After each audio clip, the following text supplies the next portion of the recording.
Yes, so Harry, we're here post Warrior Fight Series 6. Really tremendous show. Just wanted to kind of get your initial reactions on, Warrior Fight Series 6. I think it was a fantastic show. It's one of the best we've done to date, with some top talent on the card. As you can see, the main card was stacked with the 6 top athletes that all of them performed. All 3 fights were on point. The amateurs, well, we don't just have local amateurs. They are some of the best in the UK. I mean, you Aiden James from Wales. He's now 10-2. One of the best. He's been in Vegas fighting for IMAF championships. So all the fighters we've got are top level fighters, wherever they're amateur or pro. And tonight was just another example why we are one of the best shows in the country.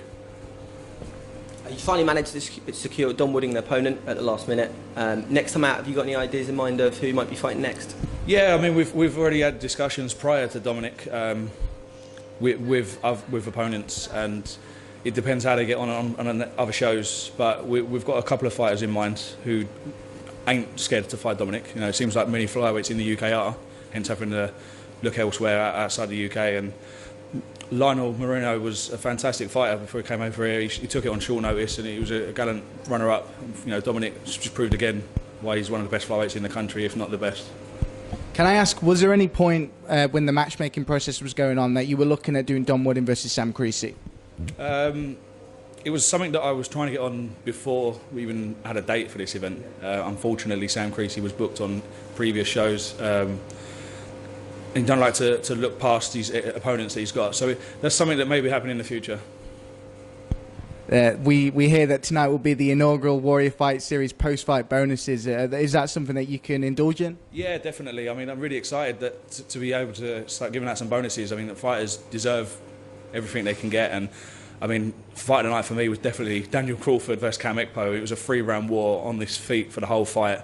I mean, Daniel was, at the start, was quite lucky to still be in the game, and he went on and finished all 3 rounds, I think, and won fight of the night. So both of them have won fight of the night bonus. I mean, knockout of the night again. He's had 4 fights for me with 4 knockouts. Dominic Wooding is a superstar. He's knockout of the night goes to him.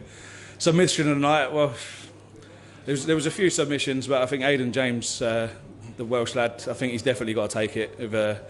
His opponent is a very experienced amateur. He's actually the amateur lightweight champion for us, and I think he's proved why he's one of the best fighters in the country. So yeah, congratulations to them guys. Top to bottom, another excellent event, action-packed. How would you rank this among the rest of the Warrior Fight Series events? It's definitely one of the best, I think, if not the best. In terms of the talent, it's not had the talent that we've had on previous cards like WFS 3 and 4, but the fights, if not, probably were better. The guys, they want to fight. They're proving themselves every single event, and they deserve to be on the main cards. Most of them, unfortunately, not everyone can be.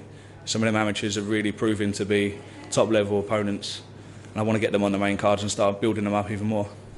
Dan Crawford in the main event, he won. Obviously he missed weight, so he had to vacate his belt. Will the next fight for him in Warrior Fight Series be to get that championship belt again? No, definitely not. Daniel's got to prove himself to make sure he can make the weight. I know he can. He's fought for me a few times and definitely can, but as he's getting older, his body's changing. I want to make sure he can actually make 145 before we give him the title shot again. Last one from me. We had a miniature Welsh Invasion tonight with Aiden James and Pedersen as well. Great guys from the Cruz Academy. Can we expect more of that in future Warrior Fight Series? We certainly can. There's something that is in the pipeline. You could possibly see a lot of the Cruz Academy, not just here in London. That's something I'll indulge on later. A potential Welsh show, maybe. We'll see what happens in the future. It's the second event where a few issues with weight problems prior to the event. It's caused a few issues. Are there any implications to those? I mean, are you putting any measurements in place to stop that happening in the future? It's very difficult to do that. We said we're still a very young show. We're only 6 shows in, and it's a bit difficult to start putting measures in like that until you're really high-rounded. At the moment, we're not looking at doing something just yet, but we are trying to keep everything as professional as we can. As you see tonight, we've assigned a doctor to the team. It's definitely improving. Safety for fighters is paramount, so that's something definitely looking at in the future, but not right now. Can we get a tease at all for Warrior Fight Series 7? You can. I mean, at the moment, we're still wrapping things up, but WFS 7 is most likely going to be looking in November. venue and date will be announced in the near future. Can I just Dominic Wooding will be on that card defending his belt.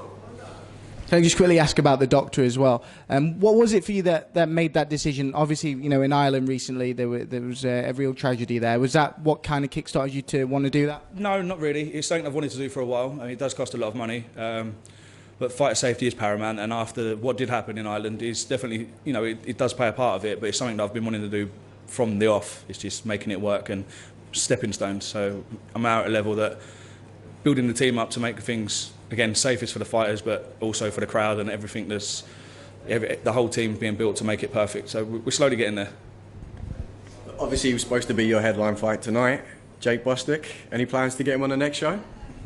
We're in talks with Jake. At the moment, he's still injured, unfortunately. But he does want to fight on WFS 7. So. Harry, thank you very much for your time.